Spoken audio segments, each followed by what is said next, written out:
নমস্কার, চলে এলাম একটা আজকে নতুন ভিডিও নিয়ে। আজকে ভিডিওটা সম্পূর্ণ একটা নতুন বিষয় নিয়ে আমাদের ভিডিও। আগে আমি যখন মিউচুয়াল ফান্ডের বিভিন্ন এসআইপি নিয়ে বা বিনিয়োগ করা নিয়ে আমি ভিডিও করেছিলাম, অনেকেই বলেছে যে আমরা তো জমাতে পারছি না, বা আমাদের খুব কম বেতন, আমরা কী করে জমাবো, বা আমরা কীভাবে এসআইপি করব, এরকম অনেকে বিভিন্ন ধরনের কমেন্ট করেছে। তাই আমি ভাবলাম যে সঞ্চয়ের ব্যাপার নিয়ে একটা ভিডিও করলে কেমন হয়। এখন দেখুন, সঞ্চয় তো আমরা সবাই করতে চাই, কিন্তু আমরা কিন্তু সঞ্চয়টা করতে পারি না। অর্থাৎ সঞ্চয় করে আপনাকে বিনিয়োগ করতে হবে। সঞ্চয়টা হচ্ছে এক জিনিস, সেভিংস, আর ইনভেস্টমেন্টটা হচ্ছে আরেক জিনিস। অর্থাৎ আপনি সঞ্চয় করে সেটা আপনি বিনিয়োগ করবেন। এবারে সঞ্চয়টা আমরা যে করতে পারি না, তার মেইন কারণ হচ্ছে কী বলতো, আমাদের দৈনন্দিন কিছু অভ্যাস, আমাদের এটাকে আমি বদভ্যাস বলবো। আমাদের এমন কিছু বদভ্যাস আছে যেগুলোর জন্য কিন্তু আমরা সঞ্চয় করতে পারি না। কিন্তু আমাদের আজকের থেকে প্রতিজ্ঞা করতে হবে যে আমরা আজ থেকে এই বদভ্যাসগুলোকে আমরা ছেড়ে দেবো। এবং আপনাকে চিন্তা করতে হবে কি যে আমি আজকের থেকেই আমি সেভিংস করবো বা বিনিয়োগ করবো, কালকের থেকে নয়, ফ্রম টুডে। আমি একটা ছোট্ট একটা 1 মিনিটের গল্প বলছি। আমার কাছে আজ থেকে 4-5 বছর আগে দুজন ইয়াং ছেলে এসেছিলো। তাদের বয়স ধরুন প্রায় এই 25-26 বছর বয়স হবে। এই বিনিয়োগ নিয়ে করবে বলে তারা আমার কাছে এসেছিলো। আমার ছেলেরই বন্ধুবান্ধব, তারা কথাবার্তা বলতে এসেছিলো। এবার তাদের সাথে আমি কথাবার্তা বললাম, মোটামুটি বুঝিয়ে বললাম যে কীভাবে কী বিনিয়োগ টিনিয়োগ করতে হবে। তারা বললো, হ্যাঁ কাকু, আমি কালকের থেকে আমরা বিনিয়োগ আরম্ভ করবো। এবার বেশ কিছুদিন পর, প্রায় বছর 3 পর আমার দেখা হলো দুজনের সাথে। আমি জিজ্ঞেস করলাম, তখন একজন বলল যে হ্যাঁ, আপনি বলার পরদিন থেকে আমি বিনিয়োগ শুরু করে দিয়েছি। আর আরেকজন বললো, না আমি একটু চিন্তা করছিলাম, তারপরে তো আমার এই ব্যাপারটা মাথায় আর নেই, ভুলে গেছি, আমার আর বিনিয়োগ করা হয়নি। ঠিক আছে, আপনি যখন বলছেন আমি তাহলে এবারে কালকের থেকে আমি চিন্তাভাবনা করব। কিন্তু এই যে দুটি ছেলের মধ্যে একটি ছেলে সেদিন থেকে করলো, আরেকটি ছেলে 3 বছর পিছিয়ে গেল। এই 3 বছর ধরে সেই ছেলেটি যেই বিনিয়োগটা করেছে এবং সেটা তার প্রফিট হয়ে তার যেটা গেইন হয়েছে, এইটা করতে এই ছেলেটি কিন্তু একই মাইনে পেয়ে, একই বেতন পেয়ে সে কিন্তু অনেকটা পিছিয়ে পড়ল। অর্থাৎ আমি এই উদাহরণটা দিয়ে এইটাই বলতে চাইছি যে আপনি যদি এইটাকে শুধু ভাবতে থাকেন, চিন্তা করতে থাকেন, আপনি কিন্তু কোনোদিনই বিনিয়োগ করতে পারবেন না। আপনাকে আজকে থেকে বিনিয়োগ শুরু করতে হবে, এবং যত কম দিয়ে সম্ভব, যতটা আপনার সম্ভব আপনি ততটা দিয়ে বিনিয়োগ শুরু করুন। এবং আপনি যত তাড়াতাড়ি বিনিয়োগ শুরু করবেন, আপনার হ্যাবিট বাড়বে, আপনার এটা একটা অভ্যাসে পরিণত হয়ে যাবে, এবং আলটিমেটলি হবে কি, আপনি অনেকটা এগিয়ে যাবেন। এবারে এইটা আমরা সঞ্চয়টা কীভাবে করব, আমি তার জন্য আজকের 10টা পয়েন্ট আমি আজকে আলোচনা করব। খুব সংক্ষেপে বলবো, ভিডিওটা যাতে বেশি বড় না হয় আমি চেষ্টা করব। আপনারা একটু ধৈর্য ধরে পুরো ভিডিওটা দেখুন। আমার মনে হয় এইগুলো হয়তো আপনাদের দৈনন্দিন জীবনে কাজে লাগতে পারে। হয়তো ভিডিওটা দেখার সময় আপনাদের মনে হবে এইগুলো আর কী, আমরা সবাই জানি, এগুলো তো খুব কমন কথা, এগুলো আমাদের কী বোঝাচ্ছেন। দেখুন, এগুলো খুব কমন কথা, খুব সাধারণ কথা, আমরা সবাই জানি, এটা সত্যি। কিন্তু আমরা জেনেও কিন্তু আমরা এগুলো আমাদের জীবনে কিন্তু প্রয়োগ করতে পারি না, এবং এই ভুলগুলো কিন্তু আমরা করেই চলি, কন্টিনিউয়াসলি করে চলি। আসলে কথা না বাড়িয়ে ভিডিওটা শুরু করছি।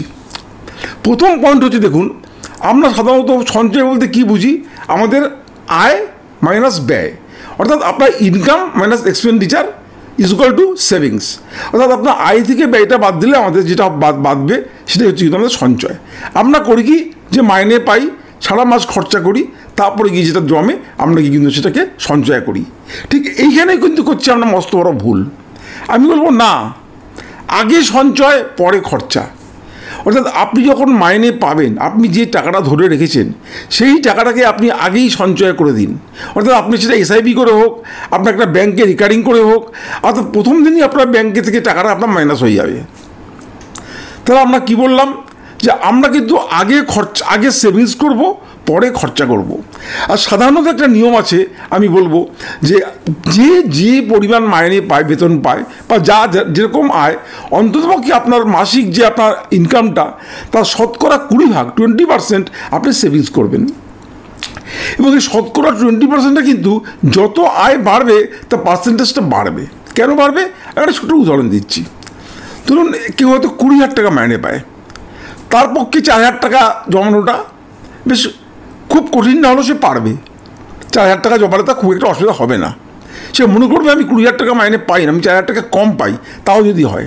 কিন্তু যে 1,00,000 টাকা মাইনে পায়, তার কিন্তু হবে সেটা 20,000 টাকা তার সেভিংস করতে হবে, কিন্তু 20,000 টাকা সেভিংস করলে কিন্তু তার হবে না। কারণ 20,000 টাকা সেভিংস করার পরও তার কিন্তু 80,000 টাকা থেকে যায়। তো 80,000 টাকা তার খরচা করার কোনো প্রয়োজন নেই। তাকে কিছুটা বুঝে মিতব্যয়ী হয়ে তাকে খরচা করতে হবে, যাতে করে তার সেভিংসটা অনেক বেশি হয়। এবং দেখবেন আপনি যদি সেভিংস করেন একটা বয়সের পরে, দেখবেন আপনি অনেক টেনশন ফ্রি, অনেক আপনার চিন্তা আপনি মুক্ত থাকবেন। দেখুন আমাদের কিন্তু প্রত্যেকের সমস্যা কিন্তু অর্থ সমস্যা।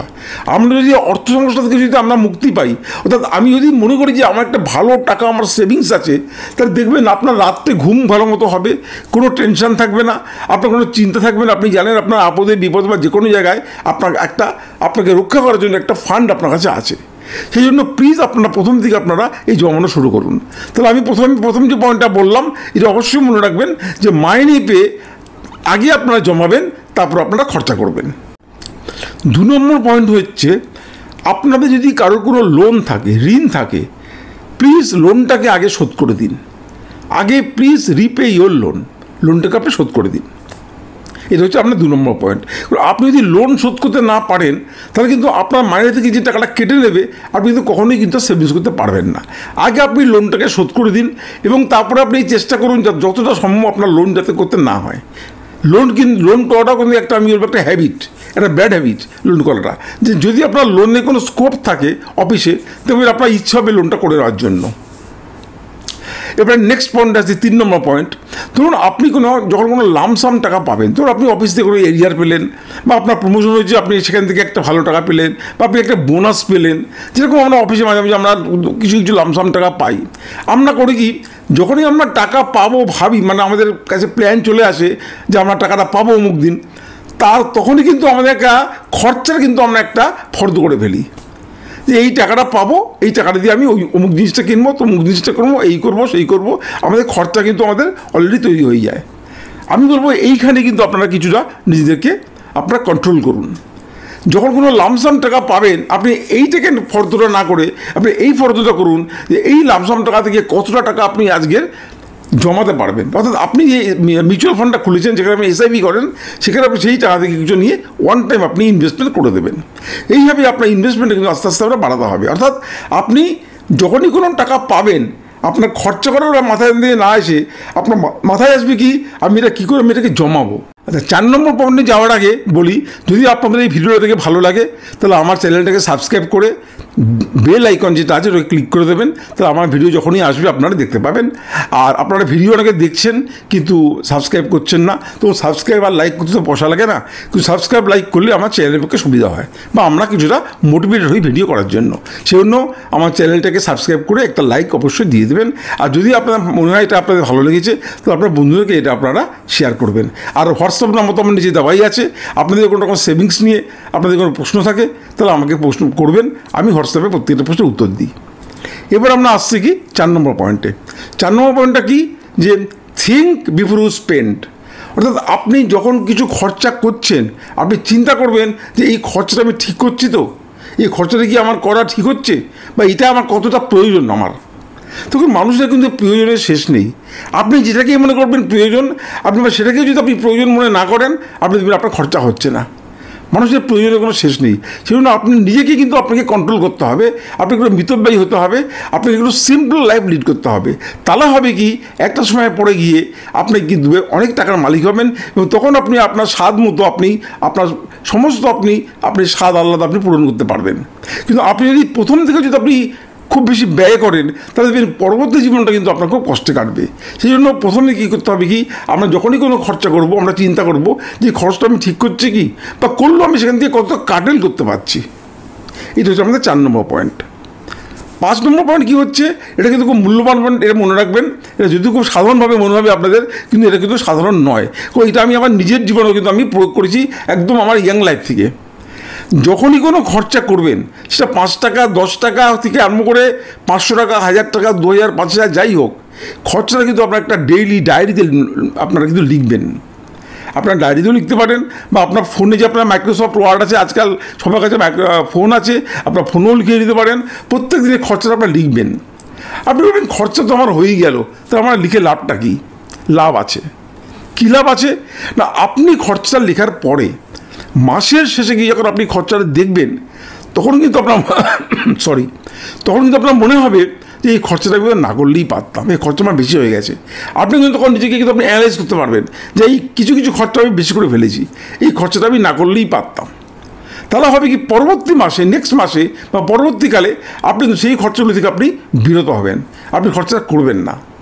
এইভাবে যদি আমরা প্রত্যেকটা মাসে খরচা লিখি এবং প্রত্যেকটা মাসে খরচা দেখি এবং বছরের শেষে গিয়ে আমরা যখন দেখব যে আমরা খরচাটা আমরা কী করেছি, তখন আপনারা কিন্তু পুরোপুরি বুঝতে পারবেন যে আপনারা কোথায় খরচা করেছেন আর কোথায় বেশি খরচা করেছেন আর কোথায় আপনাদের যে খরচাগুলো আপনাদের না করলেও হতো।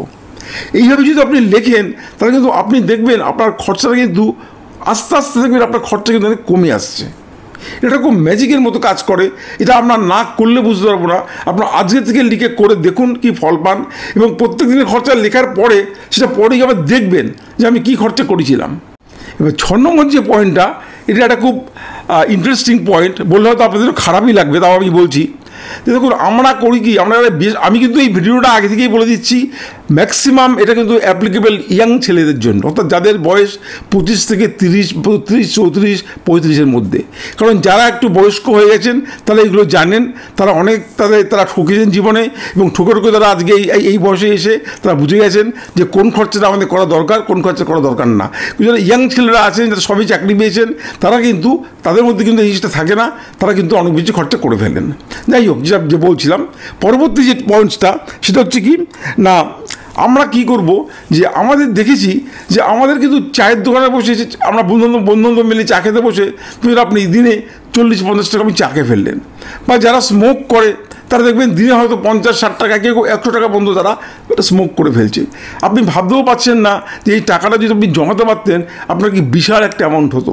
অর্থাৎ কেউ যদি 50-60 টাকা বা 100 টাকা যদি সে প্রত্যেক দিন খরচা করে চা বা সিগারেট বা ইত্যাদি পিছনে, তাহলে কিন্তু মাসে আপনার 3000 টাকা হচ্ছে, এবং এটা বছরে কি হচ্ছে আপনার কিন্তু 36,000 টাকা। তাহলে 3000 টাকা মাসে, 36,000 টাকা বছরে। আমি ধরে নিলাম আপনার হয়তো 100 টাকা থেকে 50 টাকা হয়, তাহলেও তো আপনার 1,500 টাকা হচ্ছে। তাহলে আপনার কি হচ্ছে না, এই যে টাকাটা আপনি করছেন, এই টাকা আপনি কন্ট্রোল করবেন। দেখুন, অত কাপ চা খাওয়ারও কোনো দরকার নেই বাইরে। আর সিগারেট খাওয়া তো আমরা জানি স্বাস্থ্যের পক্ষে প্রচণ্ড ক্ষতিকারক।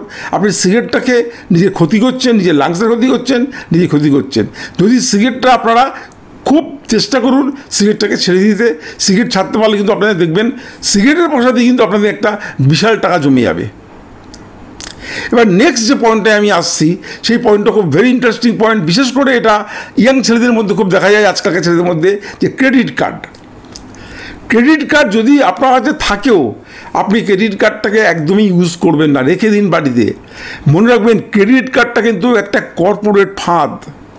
যে সমস্ত ব্যাংক, যে সমস্ত ফাইন্যান্সিয়াল অর্গানাইজেশান এই ক্রেডিট কার্ড ইস্যু করে, এটা করেই আপনার পকেট থেকে টাকা বের করে নেওয়ার জন্য। অর্থাৎ আপনি একটা জায়গায় গেছেন, কি আপনার খুব দেখতে পছন্দ হয়েছে, আপনার কাছে সবাই জানে আজকাল ইয়াং ছেলেরা বেশি মাইনে পাচ্ছে না তো প্রথম ঢোকার পরে, কিন্তু তাদের সকাল লাভ বিরাট, তারা করবে কি সঙ্গে সঙ্গে ক্রেডিট কার্ডটা দিয়ে তারা ক্রেডিটের জিনিসটা কিনে নেবে, এবং তারপরে ওই ক্রেডিটের টাকাটা যদি আপনি ওদের এই 50-52 দিন দিতে না পারেন, একটা চড়া সুদে আপনার কাছে টাকাটা ওরা নিয়ে নেবে। এবং এই ক্রেডিট কার্ড ইউজ করাটা কিন্তু আমি বলবো একটা বিরাট ফাঁদ, এবং এইখান থেকে আপনারা নিজেদেরকে বের করে আনুন। এবং এইটা কিন্তু একটা নেশার মতো কাজ করে। আপনি একবার যদি ক্রেডিট কার্ডের নেশায় পড়ে যান, আপনি কিন্তু সেখান থেকে বেরিয়ে আসতে পারবেন না। সবসময় আপনার হাতে ফোন আছে, আজ অনলাইন মার্কেটিং সব জায়গায় আছে, ফ্লিপকার্ট বলুন, অ্যামাজন বলুন, আপনাদের প্রচুর শখের জিনিস, সে ফোন থেকে আরম্ভ করে দুনিয়ার সব কিছু শখের জিনিস যেই দেখতে ইচ্ছে করবে, দেখবে হাতে টাকা নেই, ক্রেডিট কার্ড দিয়ে আপনি সঙ্গে সঙ্গে ওটাকে কিনে নিলেন।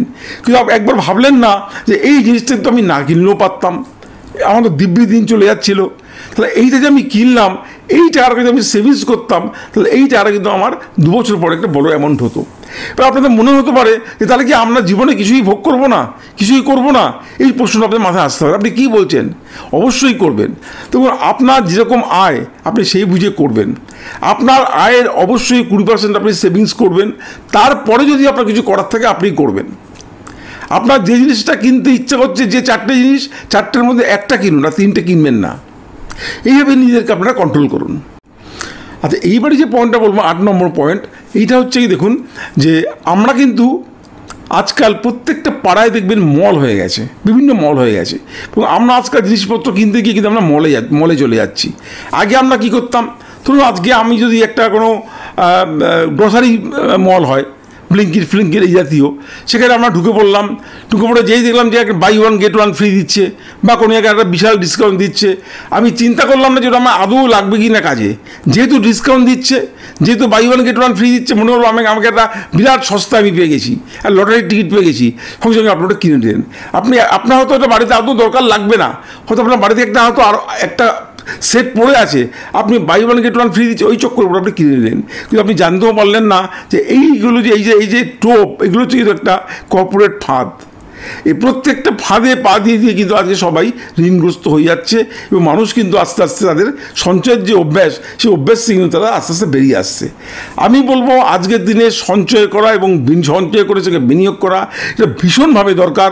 কারণ আগামী দিনে যে দিনকাল আসছে, যত দিন যাবে আপনার খরচের বহর কিন্তু আস্তে আস্তে বাড়বে। সুতরাং এখন থেকে কিন্তু আপনারা অল্প অল্প করে আপনারা কিন্তু বিনিয়োগ করার সঞ্চয় করুন এবং সেটাকে আপনারা বিনিয়োগ করার চেষ্টা করুন।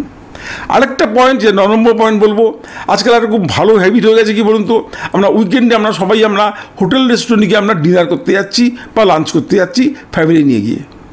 এবার আপনি বলবেন যে আমাকে সেটাও করবো না, আমি বলবো হ্যাঁ অবশ্যই করবেন। হ্যাঁ, আপনি করতে পারেন কি মাসে একবার, মাসে আপনার ইচ্ছে হতেই পারে মাসে একবার আপনি ফ্যামিলি নিয়ে গিয়ে আপনি বাইরে লাঞ্চ বা ডিনার করে আসুন। কিন্তু প্রত্যেক উইকেন্ডে আপনি গিয়ে আপনি হোটেলে যাবেন, খাবেন, এবং এই যে হোটেলের খাবারগুলো, এগুলো কিন্তু আপনার শরীরের পক্ষে আদৌ ভালো না। এটা আপনার শরীরকে ক্ষতি করবে, আপনার পেটের ক্ষতি করবে, আপনাকে অম্ল গ্যাস করবে, এবং আপনার পকেটের পয়সাটাকে বের করে দেবে। তাহলে আমরা কী করব, যদি আমরা এই ফ্রিকোয়েন্টলি আমরা বিভিন্ন হোটেল রেস্টুরেন্টে গিয়ে বা বিভিন্ন ফাস্ট ফুডগুলোকে আমরা খাবো না, এগুলোতে কিন্তু আমাদেরকে একটু নিজেদেরকে কন্ট্রোল করতে হবে। আর এইবারে শেষ পয়েন্টটা হচ্ছে 10 নম্বর পয়েন্ট, সেটা হচ্ছে যে আপনাকে যেটা বললাম যে আপনি মাসের প্রথমেই আপনি একটা এসআইপি খুলে দিন। আর যদি আপনি এসআইপি খুলতে না পারেন, তাহলে আপনার একটা ব্যাঙ্কে একটা রেকারিং অ্যাকাউন্ট খুলে দিন, যে সেটা আপনার কী হবে, সঙ্গে সঙ্গে আপনার মাইনে পাওয়ার পরে সেখানে টাকাটা জমা পড়ে যাবে। এইটা অবশ্যই করবেন, এই হ্যাবিটটা করুন। এই হ্যাবিটটা করলে দেখবেন যে আপনার কখন টাকা জমে গেছে আপনি বুঝতেও পারবেন না। অনেকের হ্যাবিটটা নেই। একটা জিনিস জেনে রাখবেন যে সঞ্চয় কিন্তু একটা হ্যাবিট, এটা কিছুই নেই, এটা জাস্ট আমাদের প্রত্যেক দিন যে আমাদের যে কাজকর্মগুলো আমরা করি, যেগুলো আমাদের অভ্যাসে পরিণত হয়ে গেছে, এটাও একটা অভ্যাস। আপনি যখন সঞ্চয় করতে আরম্ভ করবেন, দেখবেন অটোমেটিক্যালি আপনার সঞ্চয়টা হয়ে যাচ্ছে, আপনাকে আর নতুন করে কিছু ভাবতে হবে না। সুতরাং আশা করি আপনাদের ভিডিওটা ভালো লেগেছে, বা আপনাদের যদি কোনো কাজে লাগে, তাহলে মনে করব যে এই ভিডিওটা করাটা আমার সার্থক। আপনারা এই জিনিসগুলোকে এখন থেকে মানতে আরম্ভ করুন, এবং দেখুন যে আগামী 3-4 বছরের মধ্যে আপনাদের একটা ভালো টাকা আপনাদের জমে যাবে। তা আজকে আর বিশেষ বাড়াবো না, আজ এখানে শেষ করছি। আপনারা সবাই ভালো থাকবেন, সুস্থ থাকবেন। নমস্কার, জয় হিন্দ, জয় ভারত।